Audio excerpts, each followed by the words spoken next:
নির্বাচনটা কেন দিতে চায়, এই কারণে দিতে চায় যে নির্বাচনটা হলে আমাদের শক্তি, সেই শক্তি আরো বাড়বে, সরকার তাদের পার্লামেন্ট থাকবে অনেক, আর যে সংকটগুলো সৃষ্টি হয়েছে সেই সংকটগুলো যে আমরা একটা ভয়াবহ দানবের হাত থেকে রক্ষা পেয়েছি। আজকে একটা পরিবেশ এসছে, যে পরিবেশে আমরা আবার নতুন করে বাংলাদেশকে নির্মাণ করবার স্বপ্ন দেখছি, কথা বলছি। আমাদের মূল লক্ষ্যটি ছিল যে আমরা গণতান্ত্রিক একটা বাংলাদেশ নির্মাণ করতে চাই। সেই সংগ্রামে, সে লড়াইয়ে আমরা বাংলাদেশের সকল মানুষের সঙ্গে কাজ করেছি। আমার কিছু স্মৃতি আছে, ব্যক্তি কথা না বললেই হবে না। এবি পার্টির সঙ্গে যখন তারা দল করার সিদ্ধান্ত নেয়, সেই সময় তাদের সঙ্গে আমার খুব বেশি পরিচয় ছিল না। কিন্তু যখন সংগ্রাম শুরু হলো এই ফ্যাসিস্ট সরকারের বিরুদ্ধে, তখন এবি পার্টির মঞ্জু সাহেবের সঙ্গে আমার কয়েকবার কথা হয়েছে, দেখা হয়েছে। আমরা একসাথে কি করে এই আন্দোলনকে সফল করা যায়, অন্যান্য দলগুলোর সঙ্গে আমরা আলোচনা করেছি, তাদের সঙ্গে আলোচনা করেছি।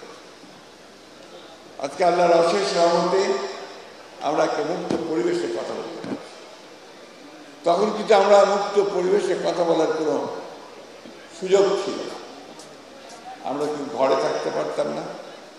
আমাদের হাজার হাজার ছেলে, তারা বাড়ি ছাড়া হয়েছিল, ঘর ছাড়া হয়েছিল। আমাদের মানুষেরা গ্রামে গঞ্জে পর্যন্ত তার নিজের বাসায় থাকতে পারত, খেতে, খামারে এবং সেই জঙ্গলের মধ্যে গিয়ে আশ্রয় নিয়েছে। এই সংগ্রামে যেমন আজকে এখানে আহতরা আছেন, আমি জানি কয়েক হাজার আহত আছেন, ঠিক তেমনিভাবে আজকে আমাদের গ্রামে গঞ্জে প্রায় ৬০ লক্ষ মানুষের বিরুদ্ধে মিথ্যে মামলা দেওয়া আছে। আমাদের প্রায় ৭০০-র মতো বেশি নেতা কর্মী সহ গুম হয়ে গেছে। আমাদের নিহত হয়েছে প্রায় ২০,০০০-এর উপরে, সব মিলিয়ে। এই যে একটা আত্মত্যাগ, যুদ্ধ, সংগ্রাম, লড়াই, এর মধ্য দিয়ে কিন্তু আমরা এই জায়গায় আজকে এসে পৌঁছেছি।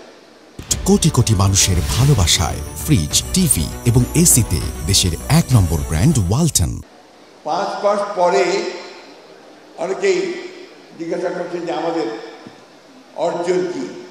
অর্জন হচ্ছে আজকে আমরা এখানে দাঁড়িয়ে নিঃসংকোচে, কোনো নির্ভয়ে আমরা কথা বলতে পারছি, এটাই আমাদের একটা বড় বিজয়। এখানে এবি পার্টির একটা ভূমিকা আছে বড়, এবং আজকে আমি তাদের যে কাউন্সিল হয়েছে, সেই কাউন্সিলে যারা নতুনভাবে নির্বাচিত হয়েছেন, আমাদের মুজিবুর রহমান মঞ্জু সাহেব এবং ব্যারিস্টার ফুয়াদ সাধারণ সম্পাদক হিসেবে, আমি তাদেরকে আন্তরিক অভিনন্দন, শুভেচ্ছা জানাচ্ছি। আমার দল বাংলাদেশ জাতীয়তাবাদী দলের পক্ষ থেকে, আমার নেত্রী দেশনেত্রী বেগম খালেদা জিয়ার পক্ষ থেকে, আমার নেতা জনাব ভারপ্রাপ্ত চেয়ারম্যান তারেক রহমানের পক্ষ থেকে। ফ্যাসিস্টের বিরুদ্ধে গণতান্ত্রিক সংগ্রাম খুব কমই সফল হয়। আমরা এই সশস্ত্র ফ্যাসিস্ট বাহিনীর বিরুদ্ধে, হাসিনার বিরুদ্ধে, তার সব বাহিনীর বিরুদ্ধে আমাদের ছেলেরা তাদের যে তুত্তাল আন্দোলন, সে আন্দোলনের মধ্য দিয়ে এটা আমাদেরকে সেই সাফল্য এনে দিয়েছে। আমি অতীতে বেশি যেতে চাই না, আমি শুধু এইটুকু বলতে চাই যে আমরা একটা ভয়াবহ দানবের হাত থেকে রক্ষা পেয়েছি। আজকে একটা পরিবেশ এসছে, যে পরিবেশে আমরা আবার নতুন করে বাংলাদেশকে নির্মাণ করবার স্বপ্ন দেখছি, কথা বলছি। আমরা যেন এই পরিবেশটা, এই স্বপ্নটাকে নষ্ট করে না দিই। আমাদের এখন যেটা প্রয়োজন, সমস্ত প্রভোকেশনের পরেও আমরা যেন আমাদের সিদ্ধান্তে অটল থাকি। আমরা একটা গণতান্ত্রিক ব্যবস্থায় ফিরে যেতে চাই, আমরা বৈষম্য দূর করতে চাই, আমরা বাংলাদেশের সেই আমাদের তরুণদেরকে তাদের সঙ্গে হাতে হাত মিলিয়ে, কাঁধে কাঁধ মিলিয়ে আমরা একটা নতুন বাংলাদেশ দেখতে চাই। এখানে আমাদের কোনো বিভেদ নেই, কিন্তু দুর্ভাগ্যক্রমে আমাদের দেশের কিছু মানুষ তারা আজকে বিভিন্নভাবে এই ঐক্যে তারা কিছু ফাটল ধরানোর চেষ্টা করছে। আমি জানি সেই চেষ্টা সফল হবে না। আমরা অবশ্যই সম্মিলিতভাবে ঐক্যবদ্ধভাবে আমাদের যে লক্ষ্য, সেই লক্ষ্যে আমরা পৌঁছতে সক্ষম হব না, আমি বিশ্বাস করি। আমি খুব সুস্থ নই, আর সেই জন্য বেশি কথাও বলবো না, শুধু এইটুকু কথা বলে শেষ করতে চাই যে আজকে বাংলাদেশকে নতুন করে নির্মাণ করবার যে স্বপ্ন আমরা দেখছি, সেই স্বপ্নকে বাস্তবায়িত করতে হলে আমাদের কিন্তু একটু ধৈর্য ধরতে হবে, এবং হঠকারিতা করে ভুল সিদ্ধান্ত নিয়ে ভুল পদক্ষেপ করে আমরা যেন সেই সম্ভাবনাকে বিনষ্ট না করি, সেই বিষয়টা আমাদেরকে সবসময় লক্ষ্য রাখতে হবে। হ্যাঁ, দেশের অবস্থা অর্থনৈতিক দিক দিয়ে খুব ভালো নয়, রাজনৈতিক দিক দিয়ে ভঙ্গুর অবস্থা হয়ে আছে, একটা ভাসমান পরিস্থিতি আছে। আমরা সেইটাকে একসাথে করতে চাই, আমরা সেটাকে একখানে নিয়ে সবাই মিলেই আমরা সবাই মিলে একসাথে হয়ে যদি আমরা সেই দাদককে সরাতে পেরেছি, তাহলে আমরা কেন পাবো না আমাদের সত্যিকার একটা নতুন সম্ভাবনার একটা নতুন রাষ্ট্র নির্মাণ করতে। আমরা সংস্কারের কথা আগেই বলেছি, আবারও বলছি যে আমরা সংস্কার চাই। কিছু কিছু মানুষ আছেন যারা একটু ভুল বোঝানোর চেষ্টা করেন যে আমরা সংস্কার আগে নির্বাচন চাই না, নির্বাচনের অসুবিধে বিষয়টা সেটা না, এটা বুঝতে হবে।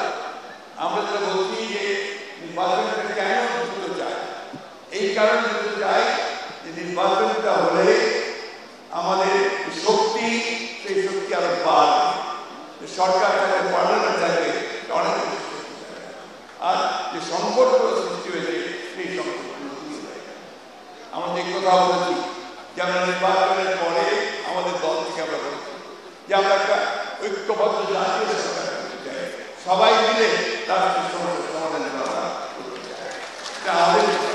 এখন যারা অন্যান্য দলে আছেন, যারা রাজনৈতিক দলগুলো আছেন, তারা অবশ্যই এটা ভাববে, চিন্তা করবেন এবং সেই হিসেবে তারা তাদের যে মতামত, সেই মতামত আমি বিশ্বাস করি তত্ত্বাবধায়ক সরকার বলছি না, আমরা বলছি ইন্টারিম গভর্নমেন্ট, সেই ইন্টারিম গভর্নমেন্ট তাদেরকে আমরা সমর্থন দিয়েছি, সমর্থন দিয়ে যাচ্ছি এবং এই সমর্থন দিয়ে তাদের পক্ষে সম্ভব আমরা একটা পথ খুঁজে পাবো, যে পথে আমার বাংলাদেশ পার্টি, এবি পার্টি একটা নতুন জ্ঞান তরুণদের নেতৃত্বে আমি ব্যক্তিগতভাবে খুবই আশাবাদী। এই দলের মধ্যে যে সমস্ত তরুণেরা এসেছেন, যারা দল করছেন, দলকে সামনে এগিয়ে নিয়ে যাচ্ছেন, তারা অবশ্যই সফল হবেন এবং বাংলাদেশে এবি পার্টি একটা গুরুত্বপূর্ণ রাজনৈতিক ভূমিকা রাখতে সক্ষম হবে আমি বিশ্বাস করি। আমি আবারও সব শেষে আপনাদেরকে আহ্বান জানাবো যে আসুন আমরা সবাই ঐক্যবদ্ধ থেকে আমাদের যে স্বপ্ন, সেই স্বপ্নকে আমরা বাস্তবে। সকলকে ধন্যবাদ। বাংলাদেশ জিন্দাবাদ। ধন্যবাদ জনাব ডক্টর ফখরুল ইসলাম আলমগীর, মহাসচিব বাংলাদেশ জাতীয়তাবাদী